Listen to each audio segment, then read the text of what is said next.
Bienvenue au magazine hebdomadaire de la MINUSCA. Ce soir, voici les grands titres de l'information. L'opération militaire Mingala a été officiellement lancée dans la ville de Bombari par la chef de la MINUSCA et le chef d'état-major des forces armées centrafricaines. Une équipe de la section conduite et discipline de la MINUSCA s'est rendue dans la préfecture de la Kémo afin d'y évaluer le réseau des comités d'alerte précoce. Quand les femmes prennent la paix en main, c'est le thème d'une exposition photo itinérante accueillie à Bangui quelques mois après son lancement à New York. Bonsoir. Sans tarder, nous nous rendons dans la ville de Bombari où l'opération militaire Mingala a été officiellement lancée conjointement par la chef de la MINUSCA, Valentine Rugwabiza, et le chef d'état-major des forces armées centrafricaines, le général Zéphirin Mamadou. Cette visite a également permis à l'ensemble des autorités présentes d'échanger avec la population sur les questions sécuritaires et de contribuer à l'amélioration des conditions de travail des fonctionnaires de Bombari. Plus de détails dans ce reportage de Geoffroy Bata et Juvenal Koeripédé. La ville de Bombari, située sur la rivière Ouaka, dans la préfecture de la Ouaka, à environ 384 km de Bangui, au nord-est de la République centrafricaine, a accueilli le mardi 10 mai 2022 une délégation des forces de défense et de sécurité centrafricaines et de la MINUSCA. L'objectif de cette visite de terrain était de lancer officiellement une opération conjointe des forces de défense et de sécurité centrafricaines et de la MINUSCA dans la région de Mingala.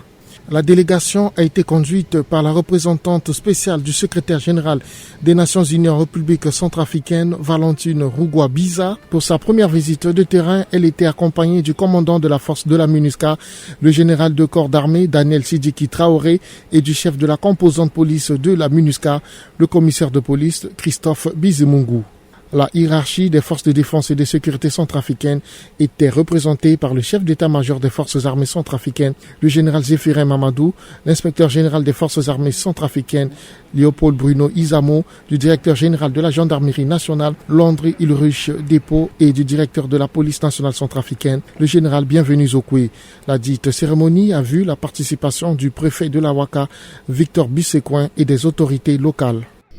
Je me réjouis particulièrement de notre présence ici à Bombari, avec la hiérarchie des forces de défense et de sécurité de la République centrafricaine, ainsi que le leadership de la force et de la police de la MINUSCA, ainsi que mentionné, tous réunis en ce lieu pour donner corps au réajustement du concept d'opération de la MINUSCA, dont la robustesse fera désormais sentir, à chaque fois que de besoin, pour neutraliser de manière préemptive toute menace contre les populations civiles, que nous sommes là pour protéger, et pour également, de manière préventive et proactive, répondre aux signaux que nous recevons en matière d'insécurité. Le chef d'état-major des forces armées centrafricaines a profité de l'occasion pour s'adresser aux éléments des forces conjointes qui participeront à l'opération dans la région de Mingala. Je parle de vos forces de défense et de sécurité avec de vos collègues de la MINUSCA, vos frères d'armes qui ont laissé leurs parents en famille pour venir travailler sur le sol centrafricain et nous accompagner. Je pense que c'est réciproque quand on demande, ils doivent répondre aussi à l'appel de voir que leurs frères d'armes est en détresse sur le terrain, ça ne doit pas retarder et qu'il y ait une bonne cohésion, bonne communication pour que le but recherché soit accompli. Je pense que à ce niveau, vous avez déjà compris que dorénavant, s'il y a des difficultés, dites à vos collègues de se rappeler de ce passage-là. On est venu passer comme un message de fraternité, d'armes et de symbiose dans votre mission. D'un autre côté, le directeur général de la police nationale a souligné l'importance de se rendre sur le terrain pour parler directement aux éléments à l'entame d'une telle opération conjointe. Notre présence ce jour à Bombari témoigne de la volonté politique de son Excellence, le président de la République, chef de l'État, chef suprême des armées, qui voudrait avoir les forces de défense et de sécurité avec les forces de la MINUSCA, la composante police au service de la population. nous avons pris l'engagement d'effectuer ce déplacement, ce qui témoigne de l'importance que nous avons pour réussir dans nos missions. Donc, missions vous seront données. Nous savons que vous faites déjà bien votre mission, vous remplissez très bien vos tâches régaliennes. Il ne nous reste qu'à vous souhaiter bon courage, encore plus d'abnégation et de détermination pour réussir dans cette mission. La chef de la MINUSCA, au cours de cette visite de terrain et sa suite, s'est entretenue avec le préfet de la Ouaka, Victor Bissécoin, dans sa résidence, puis avec le maire de la ville de Bambari, Abdelmati Pata. Ce dernier n'a pas caché sa satisfaction de cette opération conjointe dénommée Opération Mingala. Ce qui nous a beaucoup surpris, eh bien, c'est cette mission conjointe MINUSCA, Forces armées centrafricaines, police et gendarmerie qui ont effectué la même mission et ça a surpris tout le monde. Je dis que maintenant, à partir d'aujourd'hui, nos forces armées centrafricaines vont travailler en étroite collaboration avec la MINUSCA pour pouvoir nous appuyer à rejeter, à chasser les éléments des groupes armés qui continuent de perturber la quiétude de la population. Après sa rencontre avec le maire de la ville de Bambari, la représentante spéciale du secrétaire général des Nations Unies en République centrafricaine a échangé avec les leaders communautaires, des représentants de la société civile et des confessions religieuses.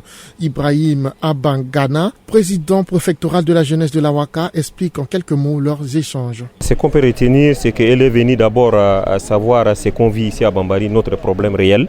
Et nous aussi, on a eu à échanger, on a partagé notre souci, le problème qu'on a ici à Bambari. Ce qu'on a retenu, c'est qu'elle a écouté, ce qu'on a dit et elle a pris en compte. Espérons qu'il y aura des changements d'ici quelques jours ici à Bambari. À cette occasion, l'équipe médicale du contingent népalais et mauritanien de la MINUSCA, conjointement avec l'équipe médicale du district de Bambari, ont organisé également des soins gratuits et distribution des médicaments à la population. La chef de la MINUSCA, Valentine Rougua-Biza, a profité de sa visite pour se rendre sur les lieux où une patiente, Gisèle Maïe-Kolo, parle de son cas. Je suis venu chercher les médicaments de l'équipe médicale de la MINUSCA en coordination avec les médecins du district local, distribuer gratuitement à ceux qui souffrent des maladies. Je suis souffrante d'une maladie, c'est pourquoi j'ai fait ce déplacement afin de prendre les médicaments pour aller me faire soigner. Pour joindre l'utile à l'agréable, la MINUSCA a fait don d'équipements bureautiques aux mairies de la ville et a remis des kits de couture, de mécanique et de menuiserie à 25 jeunes. La cérémonie a vu la présence du maire de Bambari, Abdelmati Pata, et du chef de bureau de la MINUSCA à Bambari, Ibrahim Diouf. Le maire s'est dit satisfait de ces remises. La remise symbolique de ces kits tout à l'heure par la représentante spéciale des Nations Unies, chef de la MINUSCA. Et donc ce sont des kits qui nous ont été offerts par la MINUSCA Affaires civiles à toutes les mairies de Bambari et même les sous-préfectures de la Ouaka. Et à côté, vous voyez, ce sont des matériels de couture qui sont également remis à des jeunes qui ont appris à faire de la couture. D'un coût total de près de 16 millions de francs CFA, ce don de matériel contribuera au bon fonctionnement de l'administration dans la Ouaka pour la satisfaction de 100 agents municipaux et 1000 usagers. Notons aussi que les kits d'une valeur de près de 12 millions de francs CFA remis aux jeunes contribueront au processus de relèvement et de stabilisation de la préfecture pour environ 45 000 bénéficiaires indirects. Merci Geoffroy et Juvenal. Nous restons en province pour parler de la préfecture de la Kémo qui a accueilli une équipe de la section conduite et discipline de la MINUSCA en mission de travail pour évaluer le réseau des comités d'alerte précoce œuvrant dans cette localité. Rappelons que le dit réseau a pour tâche de prévenir et signaler les actes d'abus sexuels perpétrés contre la population. Reportage de Serge Mbilika et Flora Bambou. Une équipe de la section conduite et discipline de la MINUSCA dans la Kémo pour évaluer le réseau des comités d'alerte précoce de la préfecture. Mis en place pour prévenir et signaler les actes d'abus sexuels sur la population, le réseau qui regroupe désormais Damara, Sibut et Dekwa a bénéficié d'un atelier de renforcement de capacité et de kits de visibilité. Nous avons organisé un atelier de renforcement et d'équipement des membres du réseau de la Kémo. C'est un réseau communautaire qui est à la base qui s'occupe de la prévention et réponse des actes d'abus et exploitation sexuelle. Cette activité a eu lieu en présence de Lydie Georgette Gaoro, préfet de la Kémo, du responsable du contingent burundais de la MINUSCA, le colonel Jean-Pierre Akizimana et de l'équipe de déontologie et de discipline de la MINUSCA. Afin de rendre le réseau opérationnel, la MINUSCA a doté ses membres de kits composés de parapluies, casquettes, 4 motos, dans le cadre de leurs activités de sensibilisation des populations locales sur les cas d'abus et d'exploitation sexuelle et de soutien aux victimes. Lydie Georgette Gaoro, préfet de la Kémo, s'est dit satisfaite de ce geste de la part de la MINUSCA au profit de la population de la Kémo. Aujourd'hui, c'est une grande satisfaction que nous avons. Je dis nous parce que c'est la population de la Kémo, la population de Sibut, de recevoir l'équipe chargée de bonne conduite venue de Bangui pour faire une sensibilisation sur les actes de violence et aussi mettre à notre disposition des kits. Il y a eu 4 motos. On a reparti en distribuant un à Dekwa, un à Damara et nous avons gardé 2 à Sibut qui peuvent servir de relais. Le réseau communautaire de réponse et de signalement de la Kémo a pour mission désormais de prévenir les actes d'abus et d'exploitation sexuelle à travers des campagnes de sensibilisation dans les localités de Damara, d'Ekwa, de Sibut et de dénoncer ces actes au sein des communautés locales. Depanette Henry, président du réseau CBCM de Sibut, exprime sa satisfaction et promet de veiller au bon usage des motos pour ses membres. On a mis en place une équipe de déontologie et de discipline. Et cette équipe a traversé toutes les régions pour mettre en place des réseaux communautaires. On appelle CBCM. Alors donc nous avons pour mission de dénoncer tout acte d'abus sexuel exercé sur un homme, soit sur une femme. Nous avons reçu aujourd'hui des kits de la part de la MINUSCA. Nous sommes très heureux. Nous allons faire bonne conservation, bon usage surtout, et de nous rendre sur le terrain. Ça, c'est le moyen de mobilité. Ça nous permet d'aller sur le terrain, nous rendre compte des réalités de ce qui se passe et à rendre compte à l'autorité de droit, qui est le préfet, ensuite à acheminer à Bangui, à l'équipe de tolérance zéro, au numéro 40-44. La MINUSCA compte tisser le lien avec les autorités locales, les couches les plus vulnérables de la population locale, pour que son mandat de protection de la population soit encore plus participatif. Il faut noter que le commandant responsable du contingent burundais qui a effectué le déplacement à cette cérémonie s'est engagé à mettre en application la politique de tolérance zéro de l'ONU vis-à-vis des actes d'abus et d'exploitation sexuelle. À cet effet, il a mis en place des mécanismes de prévention à l'interne et externe pour s'assurer, main dans la main, avec les couches les plus vulnérables et le réseau communautaire de réponse et de signalement dans la Kémo pour dénoncer et lutter efficacement contre ces actes. Merci Serge et Flora. Mettre en lumière le rôle des femmes dans la recherche de la paix et la défense des droits des femmes au sein des communautés, c'est l'objectif d'une exposition photo accueillie à Bangui et dont la cérémonie d'ouverture a été présidée par la chef de la MINUSCA, Valentine Rugwabiza, et la ministre de la promotion féminine, Marguerite Ramadan.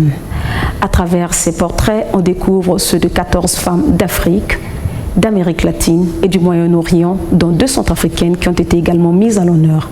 Plus de détails dans ce reportage signé Désiré Yangou et Merveille Mada.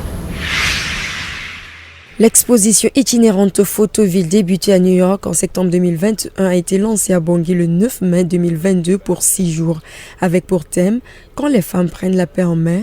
Cette exposition photo a vu la participation du ministre chargé de la promotion du genre, de la protection de la femme Marguerite Ramadan, de la représentante spéciale du secrétaire général de l'Union Centrafrique Valentine Rugwabiza et de plusieurs leaders des organisations féminines. L'objectif de cette exposition photo est d'élever et d'amplifier la visibilité de la participation des femmes centrafricaines et leur contribution essentielle à la paix et à la sécurité dans le pays.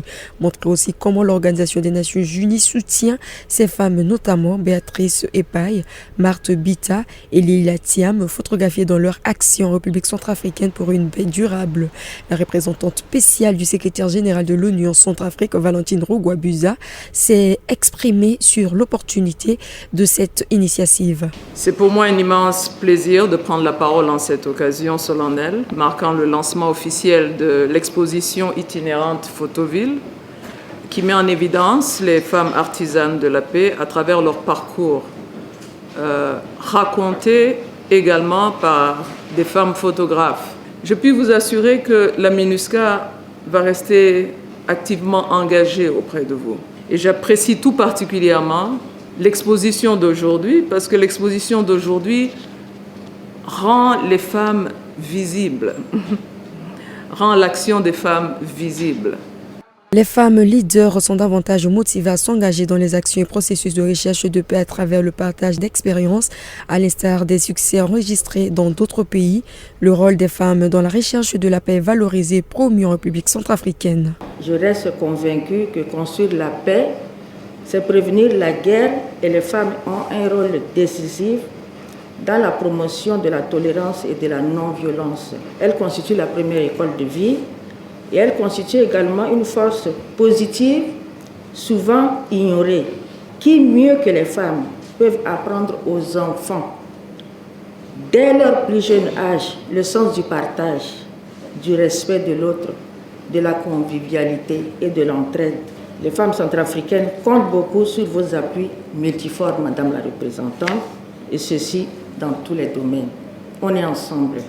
Sur ce, je ne peux que souhaiter plein succès pour la suite de cette activité. Je vous remercie. Cette exposition photo met en lumière les progrès réalisés et les défis restants dans la mise en œuvre de l'agenda Femmes, Paix et Sécurité, inspiré par l'histoire de femmes artisanes de paix en République centrafricaine. Merci Désiré et Merveille. Justement, en marge de cette exposition, une conférence débat a été organisée sur le thème « Participation des femmes au processus politique et de paix en RCA, perspectives et défis ». Cette conférence a vu la participation de 50 femmes leaders, dont Antoinette Montaigne, femme politique et ancienne ministre de la Communication et de la Réconciliation nationale.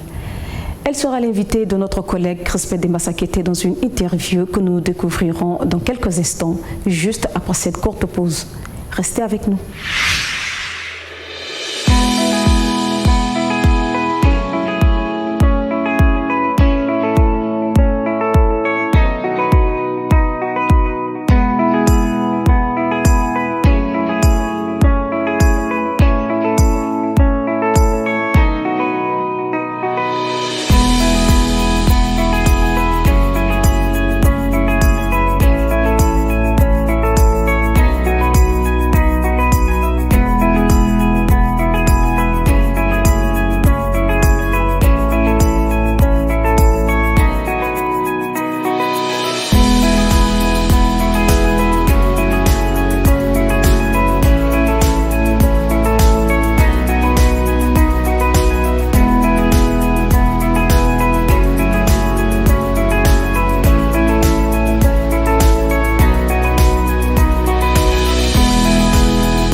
Nous sommes de retour et sans plus tarder, retrouvons Antoinette Montaigne, femme politique et ancienne ministre de la Communication et de la Réconciliation nationale, interviewée par notre collègue Crispin Demba-Sakete.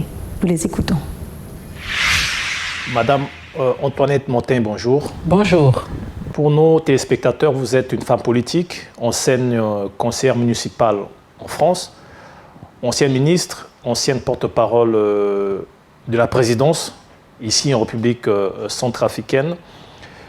En marge de l'exposition photo intitulée « Quand les femmes prennent la paix en main » qui s'est déroulée ici en République centrafricaine, vous avez animé une conférence débat avec une cinquantaine de femmes leaders sur les perspectives et les défis pour la paix en République centrafricaine.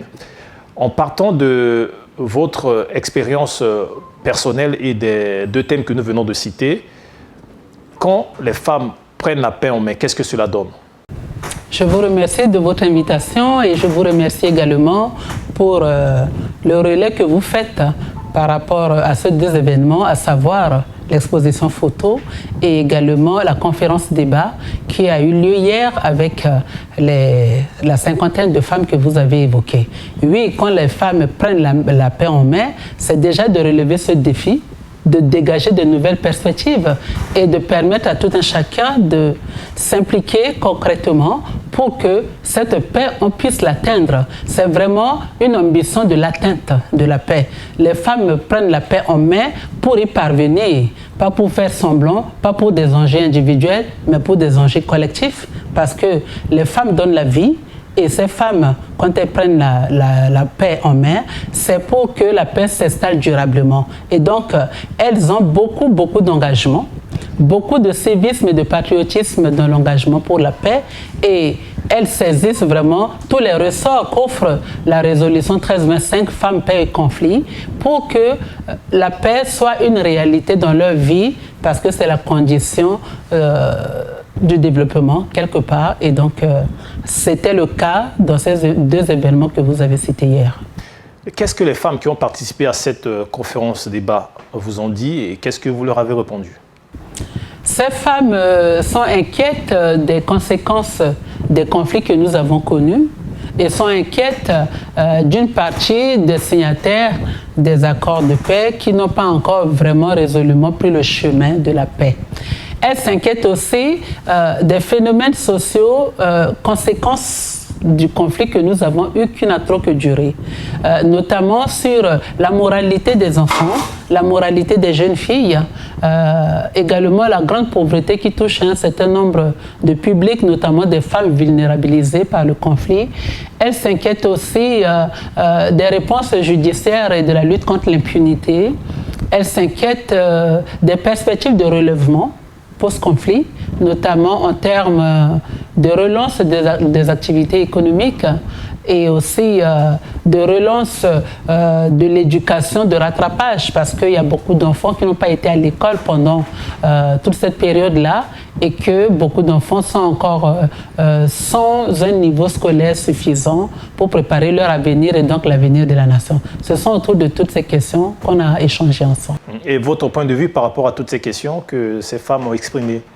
Mon point de vue, c'est que ces femmes sont vraiment des femmes leaders et qu'elles savent ce qu'elles disent et que moi-même, je découvrais un certain nombre de phénomènes que je ne connaissais pas bien et ça m'a réjoui et ça nous a donné aussi la possibilité de nous dire qu'il va falloir qu'avec les partenaires, nous puissions mettre en place un calendrier de travail récurrent, permanent, de manière à lister davantage ces problèmes-là. Le compte-rendu, qui est le rapport de ces deux activités, va être rédigé et on va s'asseoir peut-être avec la MINUSCA pour regarder qu'est-ce qu'on doit faire, quelles sont les priorités urgentes et quel est le timing de travail qu'on pourra mettre en place. Et nous remercions Madame la représentante spéciale du secrétaire général des Nations Unies en Centrafrique qui nous avait dit qu'elle était là pour les femmes, qu'elle restait à l'écoute quand elle a fait son discours d'ouverture. Elle nous a dit qu'elle a choisi ce moment pour être avec les femmes parce qu'elle était là pour travailler vraiment avec les femmes pour la paix dans ce pays. Et quels sont les défis et les perspectives qu'on peut identifier quant à la participation des femmes au processus politique et de paix en République centrafricaine? Les défis, c'est que les femmes doivent elles-mêmes se préparer. Parce que la vie politique ou la construction de la paix requiert un minimum de compétences, un minimum de disponibilité et aussi de paix avec elle-même. On a commencé cette question par la présentation de la première partie de la conférence que j'ai présentée. J'ai dit que les femmes de ce pays souffraient beaucoup et que pour construire la paix, il fallait d'abord être en paix avec soi-même. Et qu'on a vu aussi tout au long de la conférence débat que les femmes avaient beaucoup de difficultés avec elles-mêmes suite au conflit. Les conséquences du conflit pèsent beaucoup sur leurs épaules en termes de difficultés à vivre au quotidien. Le regain de pauvreté dans un pays qui avait déjà un certain nombre de problèmes à ce niveau et aussi les problèmes d'avenir avec les enfants qui ne sont pas scolarisés, qui ont connu des problèmes de moralité, etc., etc. Ça fait beaucoup de choses. Donc, ce sont des vrais défis sur lesquels les femmes souhaitent s'engager. Mais aussi, pour la protection des mineurs, notamment des jeunes filles, les femmes ont soulevé les problèmes de scolarité, mais aussi les problèmes de protection effective. Parce que nous avons eu un nouveau code de l'enfant en Centrafrique, mais il y a aussi tout le cadre institutionnel et juridique qui protège les enfants en général. Et de fois, on a l'impression que ces lois ne sont pas appliquées rapidement et que les mœurs sont vraiment dissolues et que les enfants font un peu n'importe quoi et que on est un peu envahi de tous ces problèmes-là alors que l'avenir des enfants réside l'avenir du pays réside chez ces enfants qu'il faut prendre en main, qu'il faut protéger et il faut bien former. Donc les défis d'éducation sont aussi très importants. Que doivent alors faire les femmes ou que leur faut-il pour surmonter tous ces défis dans leur lutte pour la paix? Je crois que ces femmes, vu les challenges qui sont vraiment nombreux et complexes et lourds, il faut déjà beaucoup d'écoute des femmes. Beaucoup d'écoute des femmes, mais aussi beaucoup de moyens. Là, on aborde les questions des politiques publiques sociales. Les politiques publiques, c'est déjà de faire un constat scientifique, c'est-à-dire de travailler avec les statistiques et d'évaluer de manière exhaustive les besoins sur lesquels les femmes souhaitent s'engager. Et ensuite, il faudrait un financement conséquent. On ne pourra pas toujours attendre des femmes de s'engager et de ne pas les encourager à travers les moyens humains, les moyens financiers, matériels qu'il leur faudra. Parce que c'est une chose que de se réunir entre leaders et de parler, mais c'est autre chose que de mettre ces leaders en responsabilité face à un certain nombre de difficultés. Notamment, il y a des femmes qui se sentiront bien de s'occuper du secteur de l'éducation dans la société, d'autres du secteur de la paix et de la sécurité, d'autres encore du secteur de la santé ou du relèvement socio-économique. Vous voyez, il y a tellement de chapitres qui sont, à mon humble avis, un peu prioritaires, tous prioritaires. Donc, il va falloir définir nos moyens et travailler avec le gouvernement, mais aussi avec les partenaires pour y parvenir. Parmi les femmes dont les parcours sont mis en valeur à travers cette exposition dont on a parlé, il y a deux centrafricaines, à savoir Madame Béatrice Epaille et Madame Marthe Bita. Qui sont-elles? Alors, c'est ces deux grandes dames, c'est deux registres différents. La première, Madame l'honorable députée Émilie Epaille, c'est une très grande dame qui était la présidente du comité d'organisation préparatoire du Forum national de Bangui. J'ai travaillé à ses côtés, qui a donné beaucoup pour la réussite du Forum national de Bangui, après avoir été plusieurs fois ministre. Et aussi, après cela, après le Forum de Bangui, elle est repartie aux activités parlementaires et elle a créé et présidé le Forum des femmes parlementaires de Centrafrique. Elle fait avancer l'engagement des femmes dans la vie parlementaire et politique dans notre pays et elle est un exemple de construction acharnée de la paix. À côté d'elle, il y a Madame Bita qui est en province, qui est engagée femme OFCA, Organisation de la femme centrafricaine, mais aussi femme leader pour la paix, qui a signé des engagements pour la paix dans sa localité et qui a beaucoup œuvré. Donc nous sommes fiers d'être représentés par deux figures, l'une nationale, l'une locale de la paix, et c'est encourageant pour nous, la République centrafricaine. On voudrait aussi remercier les Nations Unies d'avoir fait écho à l'engagement de ces femmes. Ça nous donne aussi l'espoir de figurer parmi les bonnes actions que la communauté internationale soutient et encourage. Madame Antoinette Montaigne, merci d'avoir répondu à notre invitation. Je vous remercie de m'avoir invité et je vous souhaite bonne continuation et que la paix soit en République centrafricaine aussi par l'œuvre des femmes. Merci Crispin. Ainsi se termine cette édition. Merci de nous avoir suivis. Merci de votre fidélité. Je suis Ingrid Swembo. Prenez bien soin de vous. Au plaisir de vous retrouver très prochainement. Au revoir.